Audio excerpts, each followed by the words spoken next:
Guys, today I'll be going over my macros, how to make a basic weak aura, and the add-ons that I use. I don't really like to use that many add-ons anyways because I feel like it really just lags the game and clutters the UI. So I just prefer to use the default stuff, but let's dive right into it. So let's look at the add-ons that I use for Ascension. I can open it up here for you guys to see. That's the interface add-ons. So these are all my add-ons that I use, the ones that I find the most effective. And I think these are like probably the bare minimum if you want to use add-ons. So I use bag add-on. This add-on basically consolidates your whole bag into one giant bag. And you can see here, you can see your whole bags here. It just makes it easier for you to see. And it also has like a sort feature. So you can just click this and it'll sort it for you. So it's really nice to have. Then moving on to details. Of course, details is your DPS meter. And I feel like it's probably one of the better DPS meters to have because you can do a lot of stuff with it. So for example, you can create new ones. You can look at all the interrupts, these spells, overhealing, and you can play around with it and adjust it to how you like. So this is how I have it right now. So I just have DPS on top and healing on bottom. And then of course, move anything. Move anything is really nice if you want to customize your default UI. So I'll just show you guys here. So if you have it installed, you'll have this option here, move anything. You'll click it and then it'll pop up this entire interface for you. And you can just adjust however you like. So for example, if you want to adjust party member 1, click party member 1 and you can just drag it around. I already have it set to how I like, so I'm not going to touch anything. But yeah, this is really good if you want to customize your UI better. And the range is pretty large. There's quite a lot you can do with it. So yeah, just mess with that. And yeah, it's really good to have. And moving on to the next one, Omen. Of course, Omen is just, threat meter. You don't really need this on Ascension because tanks have so much threat, but if you're playing one of my specs, you probably need it because you might pull threat.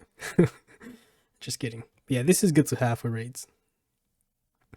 And then Quartz. Quartz is more of like an action bar. It's like an action bar customizer pretty much. So for example, if you're like casting or whatever, so I don't have any casting spells here, but yeah. But I mostly just use it for a swing timer. So it comes with a bonus swing timer. You go here and look here. So there's a swing timer here. And I mostly use Quartz for swing timer because when I was playing heavyweight, I really needed it, like swing timer. So I had this add-on to help me play heavyweight. But right now I don't really use it too much at all since I'm playing mostly melee. And I don't have any cast bars. And for loot council, this is just for raiding. Some guilds require this so they can easier like pass loot. You might need this if you're raiding, but yeah. And the last one is TrufiGCD. TrufiGCD is basically whenever I press an ability, you'll see it pop up what I pressed. And yeah, it's just easier for me to show you guys the rotation and also easier for you guys to follow. This is why I have it. If you're not like showcasing any specs or anything, I don't really see a point in having it unless you really want to. But yeah, so I want to mention, so all these add-ons here, you can find it on the Ascension launcher. So if you just go there and it'll show all the add-ons for you to download, you just click and download. Really easy, really fast. The only one that you won't be able to find is TrufiGCD. TrufiGCD, you need to go on CurseForge and search up TrufiGCD for the client 3.358 because Ascension is running on Lich King client. And that's 3.358. So just make sure you have the right one downloaded for it to work. And yeah, that's all my add-ons that I use for the game. For macros, there's really only like 2 you'll need for most cases. But if you need other commands, you can always just Google it and you'll probably find it. For me, I just use a castsequence macro and a mouse over macro. These two have worked for me in almost every scenario. So yeah, castsequence is a very basic macro that just casts the ability you have down in that sequence. And of course, there's an extra command to make it more smooth, and that is the reset command. You see here, I've highlighted. And what this basically allows you to control when the sequence resets back to the first ability. For example, you can put reset equals 5. And when you do this, the sequence will reset back to 5 when you're out of combat after 5 seconds. And of course, you can also put stuff like reset equals combat or reset equals target. And basically what these do is the sequence will reset when you're out of combat, or the sequence will reset when you swap targets. I find using like timers is more efficient just so it doesn't screw up your rotation. So yeah, just keep that in mind. The mouse over macro, it's really nice to have for like healing specs because it allows you to cast healing spells or any spells on the target without actually targeting them. So for example, in a spec like cryotherapy, where you have to target the monster to cast a frostbow to heal, but you also need to target your allies to cast healing spells. So target swapping between them is just really difficult to do, and it just makes everything harder. But with this mouse over macro, as long as your mouse is, hovered over the nameplates, or even, the Kirk endgame model, you can just cast the spell without actually targeting them. So for example, I have macro here, I have a art button here, and I'm going to target myself here, right? So normally you just cast on yourself, right? Because you're targeting yourself. But with the macro, if I just target my pet here, my mouse is on my pet, and press the macro, it will heal my pet, right? So you see it's healing my pet, and I'm not targeting him. And it also works if you target the nameplate. So nameplate here, right? So it's great. So this is really useful to have.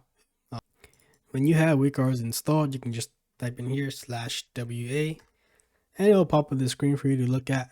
I suggest just focus on icon and progress bars. These are probably the most useful ones that you'll need. Icon just shows, it just shows like the R you want to track in front of you. And then progress bar just shows like the duration of the buff you want to track. So for example, if we're looking at my aura here, I have an enrage weak aura and raging blow. So if I press blood rage, so it's tracking, this is a progress bar and this is icon. So it's tracking my raging blows and my timer for enrage. So yeah, that's the two regards that you should just focus on. So now you know this. How do you make one? Well, it's very simple. Just type in /weak bring up your weak aura interface, and then go to new aura. And then for this case, we'll go icon. So click icon, and then you can go to trigger. So these you don't really care about unless you want to really dive deep into it. But for now, just go to trigger. Trigger type is always going to be trigger 1, right? That type is always going to be an aura unless you have some other stuff that you want to track.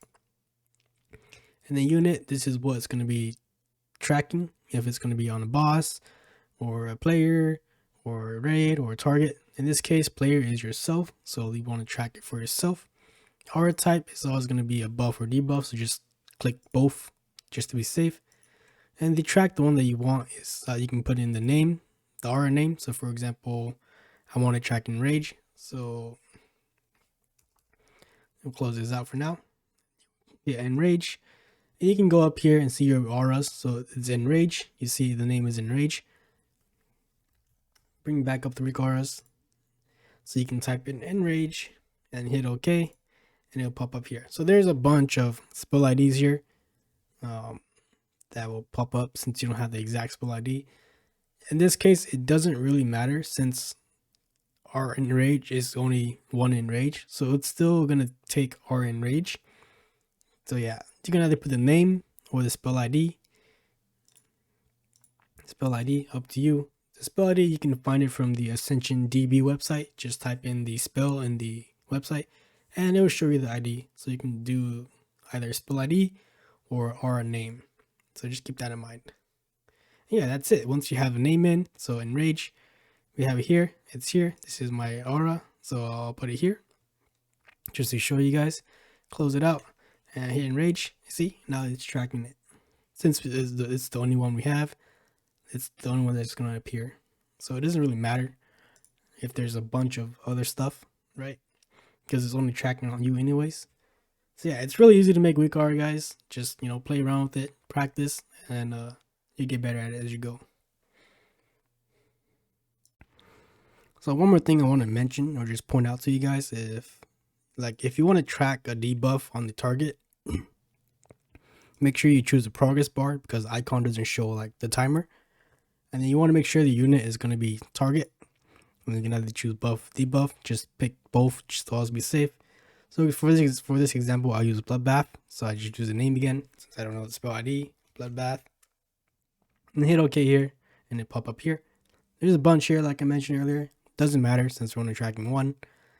Oh, and one more thing I want to mention is if you want to track only your buff, you can just click here, own only.